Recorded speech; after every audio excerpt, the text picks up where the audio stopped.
잠깐만 볼게요. 미국은 15%라는 최소 관세를 포기를 안 하더라고요. 혹시 관세율이 15%면 우리 반도체는 큰일 났어요 이렇게 얘기할 수도 있죠. 그렇죠? 부담이 커진 거잖아요. 근데 우리 경쟁국이 20%면? 그럼 약간 얘기가 달라질 수 있죠. 지금 대만 관세율이 20%죠.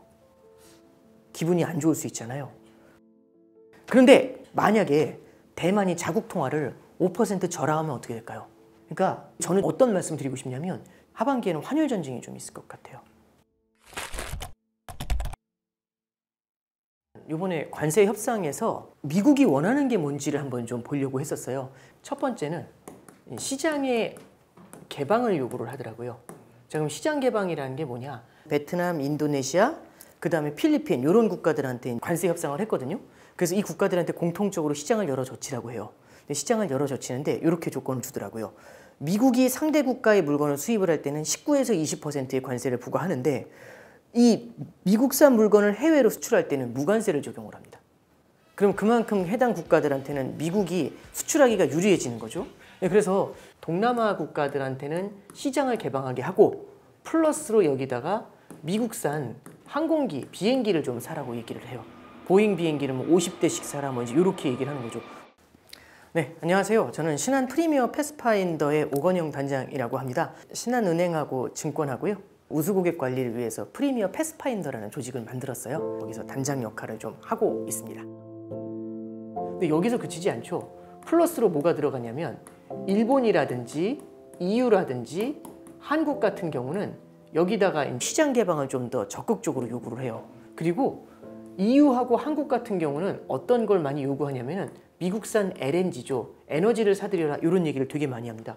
한국은요. 미국산 에너지를 약 1,000억 달러 정도 사야 되거든요.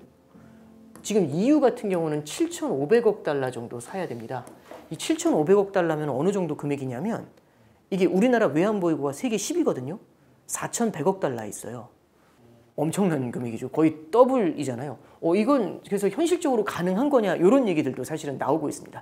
자, 어쨌든 중요한 거는 시장을 개방한다는 얘기는 미국산 물건을 어딘가에 팔 수 있도록 룸을 만들어 놓은 거라고 생각하시면 되죠. 그래서 첫 번째가 시장 개방이 나온 거고요. 두 번째 조건은 뭘 얘기하냐면 대미 투자를 늘려라 라는 얘기를 합니다. 그래서 대미 투자를 갖다가 이제 강요를 하게 되는데 대미 투자에는 이 동남아시아 국가들은 대미 투자하고는 크게 관련은 없고요. 말씀드렸던 것처럼 일본하고 EU하고 한국이 여기 이제 해당이 된 겁니다. 일본은 5,500억 달러 정도가 해당이 돼 있고요. 그 다음에 EU는 6천억 달러 정도 투자하라고 얘기를 했습니다. 그리고 한국 같은 경우는 3,500억 달러죠. 3,500억 달러 중에서 조선산업 관련으로 1,500억 달러를 투자를 하고요. 그리고 그 외에 다른 투자로 2천억 달러 정도가 이제 들어가게 됩니다. 그러면 이 두 가지를 한번 같이 모아볼게요. 어떻게 되냐면 미국이 제조업을 부흥시키고 싶어요. 근데 제조업을 부흥시키려면 공장도 지어야 되고 굉장히 많은 돈이 들어가잖아요. 그럼 너네 제조업 물건 사줄 사람 있어? 이 질문 나와야죠. 두 번째는 뭐죠? 그 돈 있니? 이렇게 물어봐야 되죠. 시장 열라고 했죠. 돈 여기서 벌면 되잖아요. 상대 국가가 시장도 열어주고 돈을 저한테 투자해 주는 겁니다. 멋있죠? 원샷에 해결하는 겁니다. 그리고 세 번째는요. 이거는 참 대단했던 것 같아요. 결국에는요. 15%라는 최소 관세를 포기를 안 하더라고요. 이거를 유지를 한 겁니다.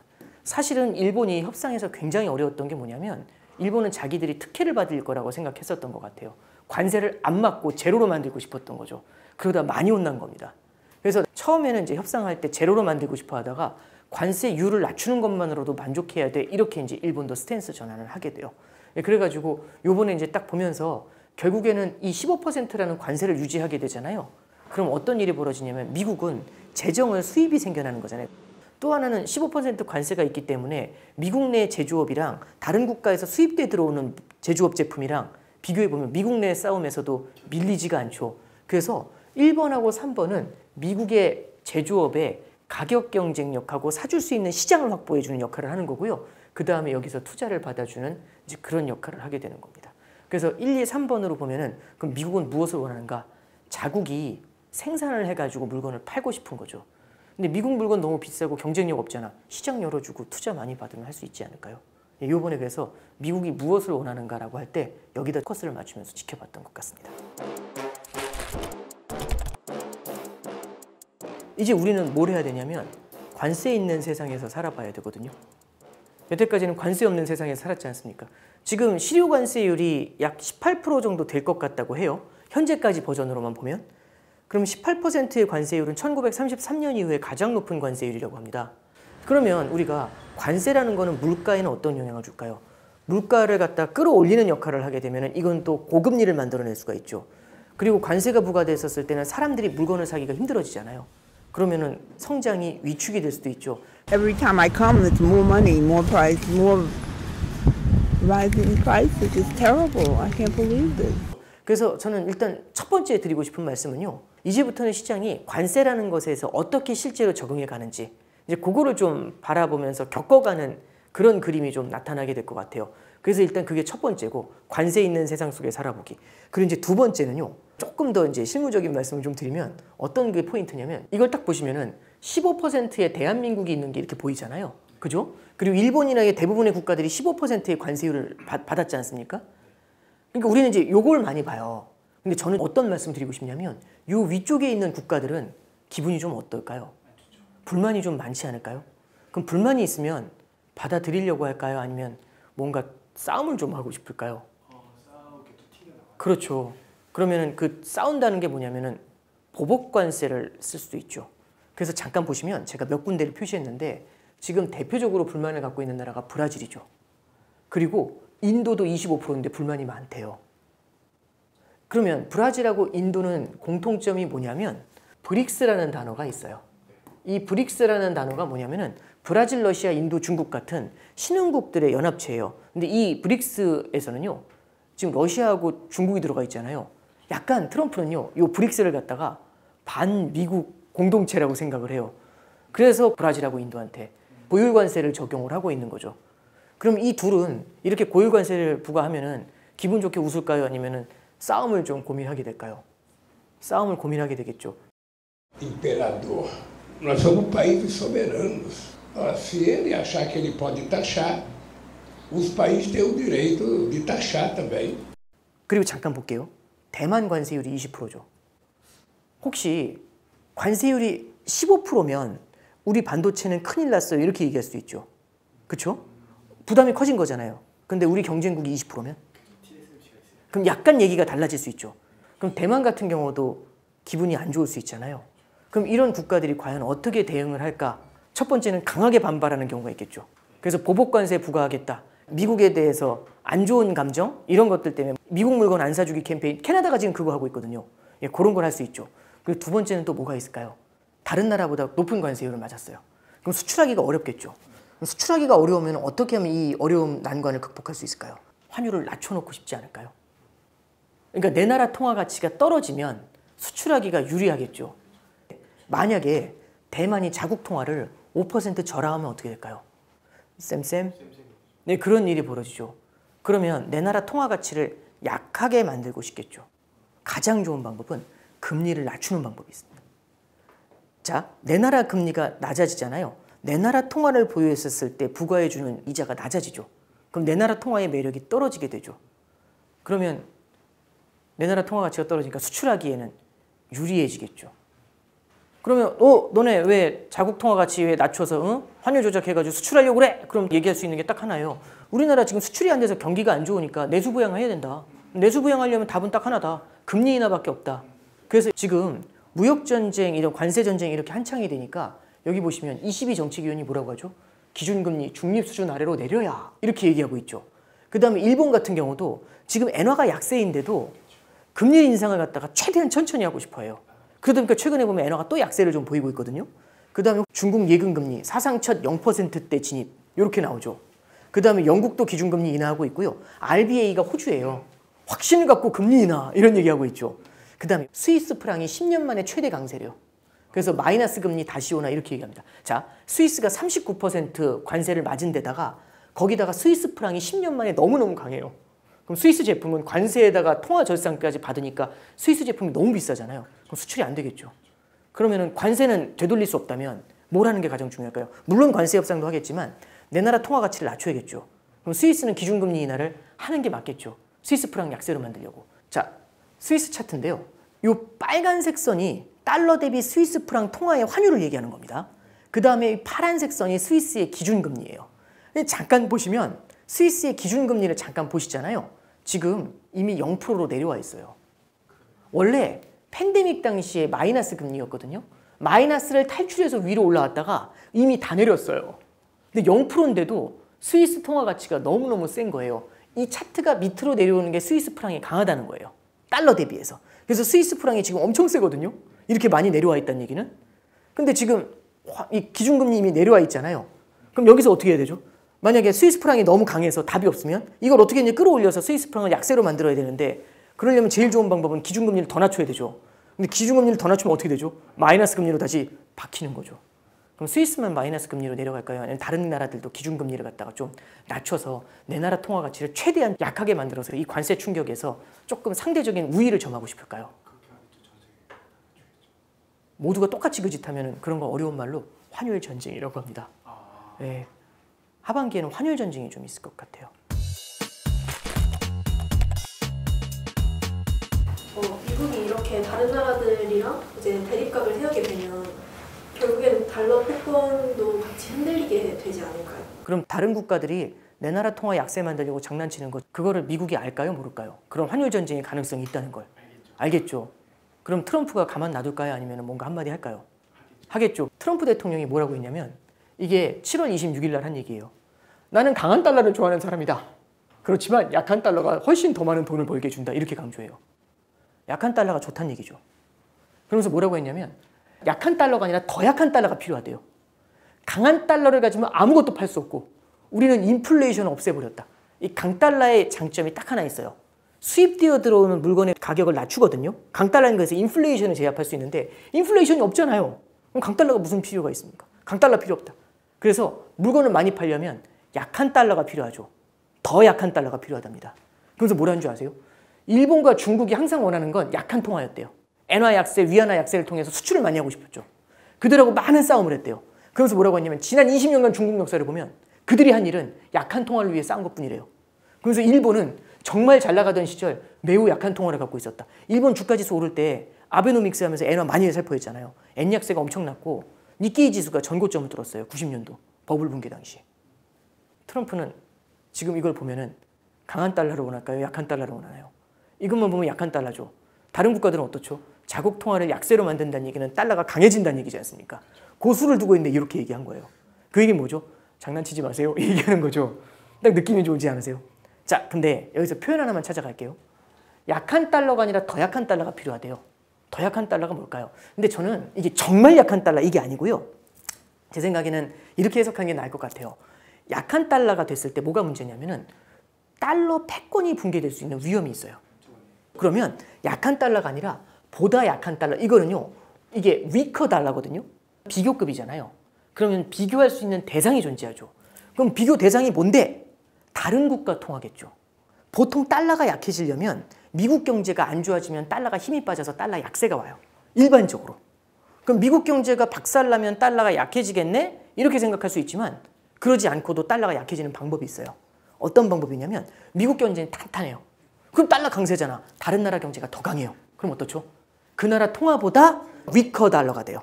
벨센트 재무장관 뭐라고 했냐면, 강달러를 유지하는 게 트럼프 행정부의 기본 정책이래요. 그런데 약달러와 고금리에 대한 우려는 없다! 이렇게 얘기를 해요. 이분은 외환거래 35년에서 40년 했대요. 환율을 바라보는 시각이 내공이 엄청나요. 그리고 뭐라고 하냐면, 미국은 여전히 강달러 정책을 유지하고 있고 경제 펀더멘탈도 그에 맞게 구축 중, 이렇게 얘기를 합니다. 근데 강달러 정책을 유지하고 있는데 최근에 달러가 약세였잖아요. 너네 달러 약세였잖아. 그랬더니 뭐라고 하냐면, 유럽은 국방비 지출을 확대 중이고 독일도 재정 지출 확대에 나섰기 때문에 이런 걸로 유로 강세로 이어질 수 있대요. 이게 뭐죠? 유럽이 재정 지출하면서 유럽의 성장이 확 나오잖아요. 그럼 미국이 멀쩡해도 유럽의 성장이 뜨거워지면 유로화가 강세니까 그 유로화보다 약한 달러가 되죠. 그 느낌을 우리가 볼 수가 있는 거겠죠. 느낌이 오시나요? 예, 그 그림을 그린 겁니다. 이 그림이면 우리나라나 이제 기타 등등의 나라들도 경제가 좀 더 좋아질 수도 있네요. 그렇죠. 아까 전에 제가 무슨 말씀 드렸냐면, 이번 관세 협상에서 나타나는 포인트, 시장을 개방하고 대미 투자를 늘리라고 했잖아요. 그 다음에 최소 관세를 부과했지 않습니까? 자, 근데 시장을 개방했어요. 그럼 문을 열고 여기다 물건을 팔려고 딱 내놨는데 그 나라 경기가 안 좋아서 아무도 안 사요. 그럼 안 되죠. 그 나라 경기가 좋아져야 미국 물건도 많이 팔 뿐 아니라 위커 달러도 만들 수 있죠. 달러가 약한 게 아니라 나는 강한데 너네가 더 강했으면 좋겠어요. 그래서 이번에 환율에 관련돼서도 지금 트럼프가 얘기하는 건 이미 약을 치는 거죠. 이제 관세 때문에 힘들어지니까 통화 약세 만들려고 하는 거기다 대고 딱 질러버린 거죠. 우리는 위커 달러를 원한다.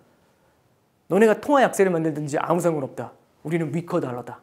베센트 재무장관이 또 무슨 얘기까지 하냐면 다른 국가들이 내 나라 통화 약세 만들려고 장난치는 거 절대 좌시하지 않겠다. 이 얘기까지 해요. What we don't want is other countries to weaken their currencies to manipulate their trade. 4월에 그 협상이 됐을 때는 굉장히 금융시장이 이제 흔들거렸는데 이번에 너무 조용해요. 근데 이제 실제로 이제 관세가 부과된다는 건 이제 똑같은 상황인 것 같은데 왜 이제 금융시장이 그때와 지금이 왜 달랐나 궁금합니다. 이게 그때하고 달라진 게 있어요. 지난 4월 달하고 달라진 것 중에 첫 번째가 있습니다. 일단 시장이요. 약간 이 관세 이슈에 적응을 하는 겁니다. 트럼프가 막 왔다 갔다 하는 이슈들이 있었잖아요. 요즘은 트럼프가 이렇게 뒤집었다 엎었다 해도 별로 안 놀라지 않나요? 옛날에 깜짝깜짝 놀랐는데 요즘은 그냥 뭐 그런가 보다 이렇게 되잖아요. 이게 첫 번째 포인트고요. 자, 두 번째는요. 이 관세를 부과를 할 때 질서 있게 순차적으로라는 말을 좀 쓰고 싶어요. 순차적. 이게 무슨 말씀이냐면 지난 4월에는 관세를 어떻게 부과했냐면 갑자기 해방의 날이라고 해가지고 185개국에 대해서 기본 관세를 10%씩 다 부과해버려요. 순식간에 없던 관세가 그 어마어마한 게 한꺼번에 확 밀어닥치는 거죠. 높은 관세율로 너무 많은 대상의 관세가 한꺼번에 확 불어닥친 데다가 시장이 관세가 어떤가 해서 불안불안하고 있었는데 그 예상을 확 뛰어넘으면서 관세가 확 다가온 거죠. 놀라지 않았을까요? 예, 굉장히 충격이 컸을 겁니다. 근데 지금은 어떻죠? 하나씩 협상을 하면서 협상이 되면 그 관세율을 낮춰주고 있잖아요. 그래서 순차적으로 진행된다는 느낌, 그런 걸 좀 느끼지 않으셨나요? 예, 그게 핵심이 됩니다. 그 다음에 이제 세 번째를 하나만 더 말씀을 드리면 제가 풋이라는 말씀을 드렸어요. 이 풋은요, 주식시장이 흔들리거나 할 때 밑에서 이렇게 받쳐주는 거예요. 요즘 시장에서는 풋 하면서 뭔가 풋의 기미가 보이는 걸 최대한 찾으려고 해요. 그 풋에는 뭐가 있냐면 첫 번째는 연준 풋이라는 게 있습니다. 금리를 내려주는 거죠. 두 번째는 트럼프 풋이라는 건데 시장 눈치를 보면서 물러서기도 하는 타코. 그러니까 트럼프가 항상 치킨 아웃 한다고 하잖아요. 겁쟁이 같은 이미지. 그런 걸 주는 거죠. 그 다음에 세 번째는 뭐가 있냐면 미국에 재무부의 풋이 있습니다. 경기 부양을 위해서 재정 지출을 하는 거죠. 재무부가. 그래서 여기서는요. 마찬가지로 재정을 푸는 방법들이 있습니다. 이 풋이 들어와 주면 되는 거거든요. 그런데 4월 달에는 관세를 대규모로 부과하니까 연준 쪽에서는 금리를 인하해 줄 용의가 없는 거죠. 두 번째는 미국 재무부에서도요. 경기 부양을 위해서 주가 끌어올리려고 우리가 돈 풀 일이 없다. 왜냐하면 우리는 재정 적자가 심하니까. 그래서 여기서도 돈 풀 생각을 전혀 안 해요. 그럼 유일하게 트럼프 푸셔야 되잖아요. 그럼 트럼프가 뭔가 해줘야 됩니다. 그래서 이제 기자들이 물어봐요. 주식시장이 이렇게 흔들리고 경기가 안 좋아질 수 있는데 트럼프 대통령은 그대로 밀어붙일 각오가 돼 있으십니까? 물론이다. 필요 없다. No, nothing to do with the market. I'm not even looking at the market because long term, the United States will be very strong. 그래서 이때 이제 어떤 느낌을 줬냐면 2보 전진을 위한 1보 후퇴? 그러니까 보다 멋진 브라이트한 미국의 미래를 위해 가지고 당장의 경기 침체는 받아들이겠다. 이런 충격을 줘요. 이게 굉장히 중요한 게요. 시그널이라는 걸 주는 겁니다. 그래서 이때는 이 풋이 전부 다 무너져 있었어요. 근데 지금은 어떠냐면은 연준이 올해 1, 2회 정도 기준금리를 인하할 것 같아요. 지금 금리 인하 가능성이 높아지고 있거든요. 그럼 연준이 이제 금리 인하를 할 때가 되어간다. 이런 얘기가 있어요. 이미 연준은 5번 연속으로 기준금리를 동결했는데 아마 하반기에는 기준금리를 인하하게 될 것 같습니다. 이게 첫 번째죠. 그러면 연준 풋은 준비가 돼 있죠. 두 번째는 트럼프 풋은요. 타코라는 단어가 나오지 않았나요? 또 연기할 거 아니야. 이런 생각들 되게 많이 하죠. 그러면은 약간 4월에 그 분위기하고는 다르죠. 주가가 무너져도 견딜 수 있습니까? 물론 이제 이때는 그때는 물론 갑니다. 이런 게 이렇게 했었는데 지금은 그게 아니라 그러면 조금 밀릴까? 이제 이런 얘기들이 나오고 있는 거죠. 자, 그 다음에 세 번째는 재무부 풋이라는 게 있는데 혹시 이런 단어 들어보셨어요? OBBBA라고. 예, 대규모 감세 법안이죠. 예, 재무부 푸시 이렇게 준비가 돼 있어요. 그런데 이거 관세 때리게 되면은 트럼프 행정부 하에서 미국 경제가 무너지는 거 아니에요? 부작용이 너무 많지 않습니까? 근데 여기에 대해서 베센트 재무장관이 딱 뭐라고 얘기하냐면 왜 자꾸 관세만 갖고 그러냐 이렇게 얘기를 해요. 이 다리가 3개인 의자를 갖고 딱 놓고 보는데 이 의자는요, 다리 3개가 함께 균형이 맞아서 존재하는 거지 않습니까? 그래서 베센트 재무장관은 관세는 이 다리 중에 하나에 불과해 라고 얘기해요. 그럼 다른 건 뭔데? 두 번째가 바로 감세고요. 세 번째가 규제 완화입니다. 관세는 밀어붙이고 있지만 관세도 타코로 조금씩 물러나죠. 감세를 해줬죠. 그리고 지금 여러 가지 들어와 있는 규제 완화들이 있거든요. 참고로 스테이블 코인에 대한 규제 완화, 이런 것들도 미국 국채를 사줄 수 있는 여건이 확보가 되잖아요. 이 규제 완화나 감세는요, 성장을 부양하는 역할을 합니다. 관세로 성장이 무너질 때 이 두 가지로 메이크업을 해주는 거죠. 근데 참고로 지난 4월에는 얘네들이 없었어요. 이제 두 다리를 같이 세워준 거죠. 그러면 약간 분위기가 달라지지 않았나요? 그래서 다시 정리하면 시장에 적응했다. 그리고 이번에는 관세를 질서 있고 순차적으로 부과한다. 세 번째는요, 풋풋풋이라는 말씀 드렸는데 이게 어느 정도는 시장에 기대감이 존재한다. 그리고 마찬가지로 3개의 다리로 균형을 세워놔가지고 한쪽에서 삐걱거리더라도 균형을 맞출 수 있도록 준비를 해주고 있다. 이런 정도로 정리를 할 수 있을 것 같아요. 네, 오늘 교양이 여기서 마치겠습니다. 감사합니다.